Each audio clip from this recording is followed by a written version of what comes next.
Salam, xoş gördük dostlar. Bildiyiniz kimi mayın 7-sində beynəlxalq hərbi cinayətkar Benyamin Netanyahu Azərbaycana səfər edəcək. Və bu səfərə etiraz olaraq ilahiyyatçı Talib Ağırzadə 20 il həbs cəzası alan Talib Ağırzadə həbsdə olmağına baxmayaraq öz etirazını bildirir. Etiraz əlaməti olaraq aclıq aksiyasına başlayıb. Və bu səfərə görə etiraz edən bir neçə nəfər Azərbaycan hakimiyyəti tərəfindən, birbaşa İlham Əliyev tərəfindən həbsdə olmaqlarına baxmayaraq cəzalandırılır, karsa salınır.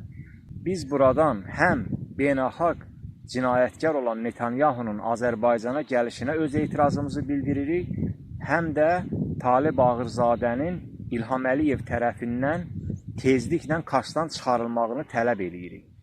Və son müraciətimiz isə Azərbaycan xalqınadır.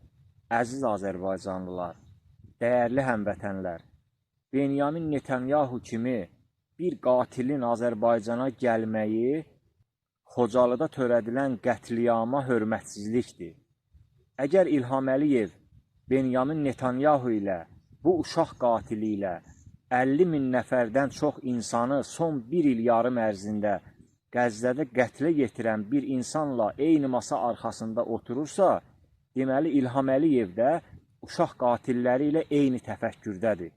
Ona görə də Azərbaycan hakimiyyətinin, İlham Əliyevin və onun şərəfsiz məmurlarının vətənpərvərlikdən danışmaqları, Xocalıya ədalət səsləndirməkləri və sizləri vətənpərvərlik adı altında aldatmaqlarına İnanmayın heç vaxt.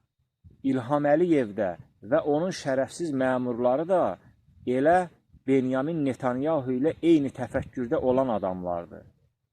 Bilirsiniz ki, Azərbaycan hökuməti birbaşa İlham Əliyev İsraili, bu uşaq qatillərini 60-70% neftlə, yanacaqla təmin eləyir.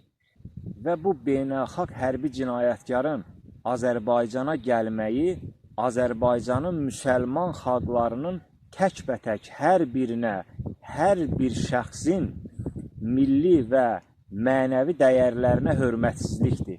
Və mən buradan hər kəsi zərrə qədər insafı, ədaləti olan insanları bu şərəfsizin Azərbaycana gəlişinə etiraz eləməyə səsləyirəm.